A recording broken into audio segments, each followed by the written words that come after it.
Hello welcome to cook with Rini. ഇന്നത്തെ recipe ഒരു കുഴിപ്പനിയാരമാണ്. കുഴിപ്പനിയാരം നമുക്ക് പല രീതിയിൽ ഉണ്ടാക്കാം. ഇന്നിവിടെ ഞാൻ കാണിക്കുന്നത് ഇഡ്ലി മാവ് വെച്ചിട്ട് തയ്യാറാക്കുന്ന കുഴിപ്പനിയാരമാണ്. ഇതെനിക്ക് എൻ്റെ ഫ്രണ്ട് വിനീത ഷെയർ ചെയ്ത റെസിപ്പിയാണ്. ഇതിന് വേണ്ടിയിട്ട് നമ്മളിവിടെ എടുത്തിരിക്കുന്ന സാധനങ്ങൾ, അതായത് സവോള, ഇഞ്ചി അങ്ങനത്തെ എല്ലാം വളരെ ചെറുതായിട്ട് വേണം അരിഞ്ഞെടുക്കാൻ വേണ്ടിയിട്ട്. നമുക്കിതിന് ആവശ്യമുള്ള സാധനങ്ങൾ എന്തൊക്കെയാണെന്ന് നോക്കാം. ആദ്യം തന്നെ ഒരു ചെറിയ സവോള തീരെ ചെറുതായിട്ട് അരിഞ്ഞെടുത്തിട്ടുണ്ട്. പിന്നെ 2 പച്ചമുളക്, അതും അതുപോലെ വട്ടത്തിൽ ചെറുതായിട്ട് അരിഞ്ഞെടുത്തിരിക്കുന്നു. ഇഞ്ചി ഒരു ചെറിയ കഷ്ണം ഇഞ്ചിയാണ്.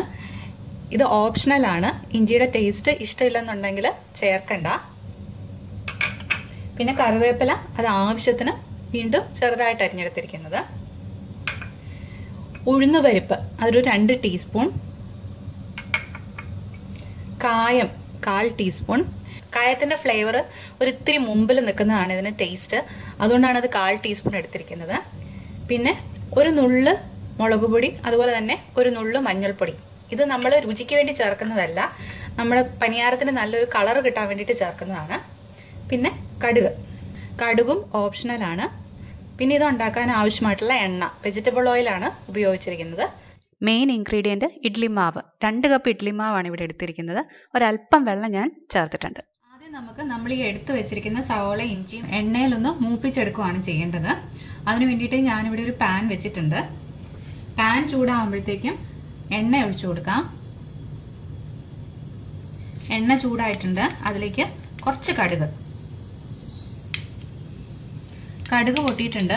അതിലേക്ക് ഉഴുന്നുപരിപ്പ് ഇട്ട് കൊടുക്കാം. എന്നിട്ടൊന്ന് മൂപ്പിക്കുക.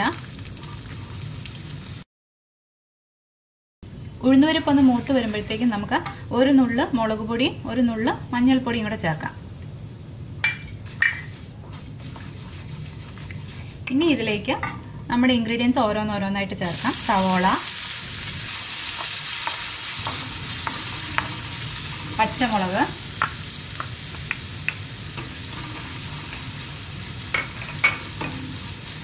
ഇഞ്ചി,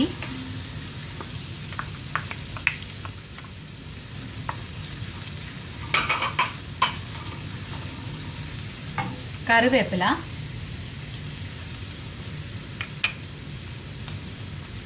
ഒരു നുള്ള് ഉപ്പ്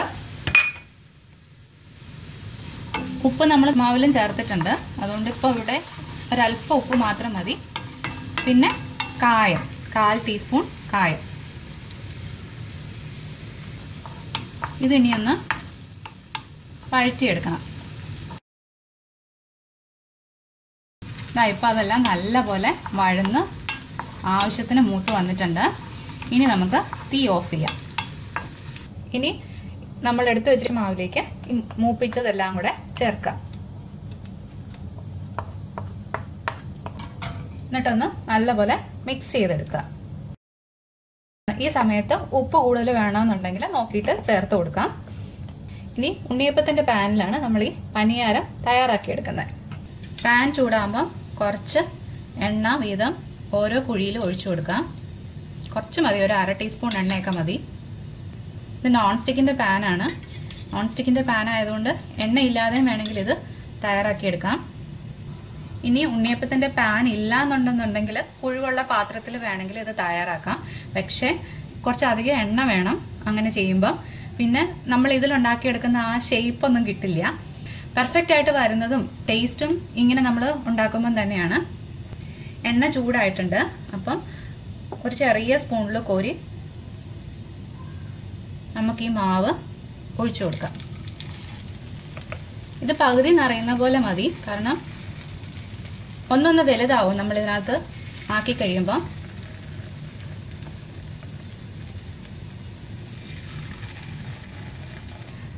ഇപ്പം നോക്കിയാൽ നമുക്ക് കാണാം മുകളിൽ ഈ ഹോൾസ് എല്ലാം വന്ന് ആ മാവെല്ലാം ഒന്ന് സെറ്റ് ആയിട്ടുണ്ട്. നമ്മൾ മറച്ചിട്ടാലും മാവ് പുറത്തേക്ക് ചാടിപ്പോവില്ല. ആ സമയമാകുമ്പോൾ നമുക്കിതൊന്ന് തിരിച്ചിട്ട് കൊടുക്കാം.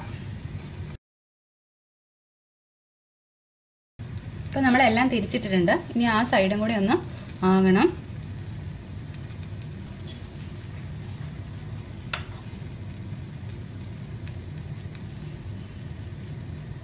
ഇപ്പോൾ നമ്മുടെ പനിയാരത്തിന്റെ രണ്ട് സൈഡും ആയിട്ടുണ്ട്. നമുക്കിത് ഓരോന്നായിട്ട് എടുക്കാം.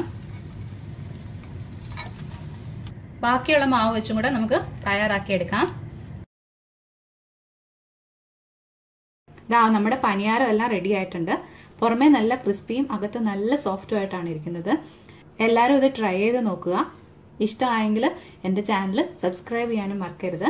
Thank you.